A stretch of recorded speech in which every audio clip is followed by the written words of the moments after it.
Hello friends, 8th पे commission को हाल ही में गठन की मंजूरी मिली है। इसके लागू होने के बाद सरकारी कर्मचारियों के वेतन में कितनी वृद्धि होगी और इसकी गणना कैसे करते हैं, इन सभी पॉइंट्स को हम आगे डिटेल से देखेंगे। ये कमीशन 1 जनवरी 2026 से लागू होगा और इसकी अध्यक्ष हैं जस्टिस रंजना देसाई, जो कि सुप्रीम कोर्ट की एक रिटायर्ड जज हैं और ये पहली महिला अध्यक्ष हैं, इसलिए ये पॉइंट इम्पोर्टेंट हो जाता है। और कमीशन का गठन क्यों होता है? कमीशन महंगाई एवं अन्य खर्चों के आधार पर अर्थव्यवस्था का आकलन करता है और सरकार को यह सुझाव देता है कि कर्मचारियों के वेतन एवं पेंशन दोनों में कितनी वृद्धि की जाए। नए वेतन की गणना किस प्रकार होती है, यह समझने के लिए सबसे पहले हमें फिटमेंट फैक्टर को समझना पड़ेगा। ये फिटमेंट फैक्टर क्या होता है? यह एक प्रकार का मल्टीप्लायर होता है जिसके बेस पर वेतन और पेंशन दोनों की गणना की जाती है। अब जो सरकारी कर्मचारियों को जो सैलरी मिलती है उसमें बेसिक सैलरी, डीए और एचआरए, ये तीनों को मिला के उनको सैलरी मिलती है। फिक्स पे कमीशन जो कि 1 जनवरी 2006 से लागू हुआ था, उसमें जो बेसिक सैलरी थी वो 7,000 रुपये थी। फिर डीए फिर एचआरए मिलाकर ये लगभग 12,000 हो जाती है। उसके बाद 7 पे कमीशन आया 1 जनवरी 2016 को। इसमें जो बेसिक सैलरी थी वो 18,000 रुपये हो गई। ये कैसे हो गई? जो 6 पे कमीशन की बेसिक सैलरी 7,000 थी, उसका मल्टीप्लाई ये 7 पे कमीशन के फिटमेंट फैक्टर से किया गया, जिसका सुझाव पे कमीशन देता है। और 8 पे कमीशन जो कि 1 जनवरी 2026 से लागू होने वाला है, इसमें अनुमान है कि फिटमेंट फैक्टर को 2.4 रखा जाएगा या 2.1, 2.5 हो सकता है। अब बेसिक सैलरी जो कि 7 पे कमीशन में थी, अब उसमें 2.4 अगर इससे मल्टीप्लाई करेंगे तो लगभग ये 42 और 43,000 के आसपास हो जाती है। तो इस प्रकार से इंक्रीज होगी सैलरी अगर फिटमेंट फैक्टर 2.4, 2.5 रखा जाता है। सैलरी बढ़कर 18,000 से 42,000 या 43,000 के आसपास हो जाएगी। फिर उसके बाद डीए, एचआरए मिलाकर ये कुछ 47 और 48,000 के आसपास हो जाती है। तो इस तरीके से हम पूरी कैलकुलेशन को समझते हैं। पेंशन की गणना कैसे करते हैं? रिटायरमेंट के समय जितनी बेसिक सैलरी थी उसका 50%। पेंशन बेसिक सैलरी की 50% होती है, ना कि फुल सैलरी की, जो उनको फुल सैलरी मिलती है जो लास्ट ईयर में जब रिटायरमेंट का समय होता है। और पेंशन का कैलकुलेशन भी सेम सैलरी की तरह ही होता है।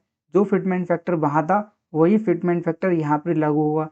जिस तरीके से वहाँ सैलरी बढ़ी थी उस तरीके से यहाँ पर भी पेंशन बढ़ेगी। यहाँ तक आपको सब क्लियर हो गया होगा। नेक्स्ट स्लाइड देखते हैं, इसके इम्पोर्टेंट पॉइंट्स देखते हैं। आयोग का सुझाव बाध्यकारी नहीं है, सरकार इसको मान भी सकती है, नहीं भी मान सकती है। ये टोटल सरकार के ऊपर डिपेंड है। आयोग केवल अर्थव्यवस्था को देखकर उसका सुझाव दे सकता है। इन सुझावों को राज्य सरकारें भी अपने यहाँ लागू करती हैं। जो फिटमेंट फैक्टर वहाँ था वही फिटमेंट फैक्टर के अकॉर्डिंग ही राज्य सरकारें भी अपने कर्मचारियों की सैलरी वगैरह और पेंशन वगैरह बढ़ाती हैं। वेतन आयोग का हर 10 साल में गठन होता है।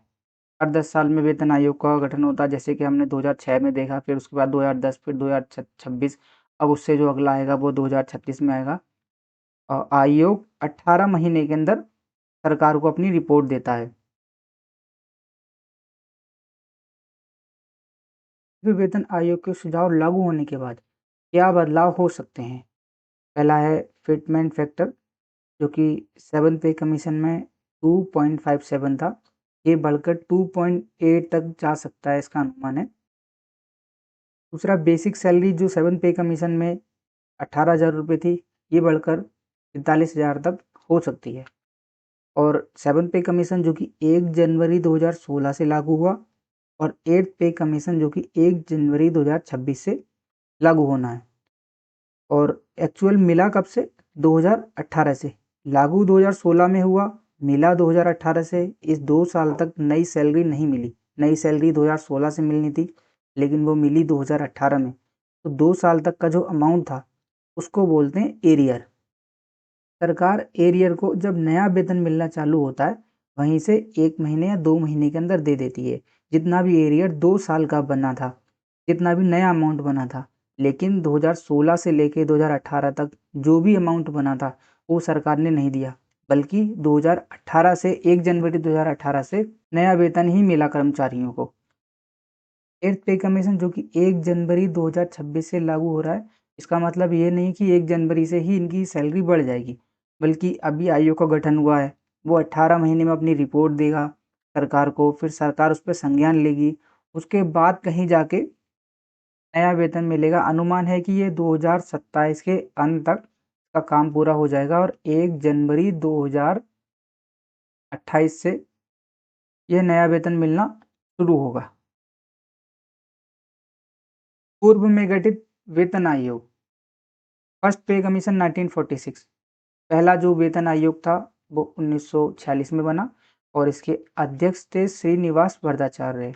ये इम्पोर्टेंट पॉइंट है एग्जाम्स के लिए, जहाँ पर स्टेटमेंट बेस्ड क्वेश्चन आते हैं। और पहला वेतन आयोग 1946 में बना था, 1947 से लागू हुआ, फिर 1959, 1973, 1986। यहाँ पर 10 साल से अधिक गैप है, क्योंकि वहाँ पर अर्थव्यवस्था की स्थिति ठीक नहीं थी, इसलिए नए वेतन आयोग का गठन नहीं हो पाया। 8वां वेतन आयोग जो कि 1 जनवरी 2026 से लागू होने वाला, ये भी इम्पोर्टेंट पॉइंट है, इसको आपको याद रखना है। उम्मीद है कि आपको ये टॉपिक अच्छे से समझ आ गया होगा। एरियर क्या होता है, फिटमेंट फैक्टर क्या होता है, बेसिक सैलरी क्या होता है, ये टर्म आपको अच्छे से क्लियर हो गए होंगे। प्लेटफॉर्म पर हम करंट अफेयर के सभी इंपॉर्टेंट टॉपिक्स को कवर करते हैं। करंट अफेयर के अपडेट के लिए आप हमारे व्हाट्सएप चैनल ब्रदर जीएस से जुड़ सकते हैं। हमारा टेलीग्राम चैनल भी है ब्रदर जीएस के ही नाम से, जिनकी लिंक आपको डिस्क्रिप्शन और कमेंट बॉक्स में मिल जाएगी।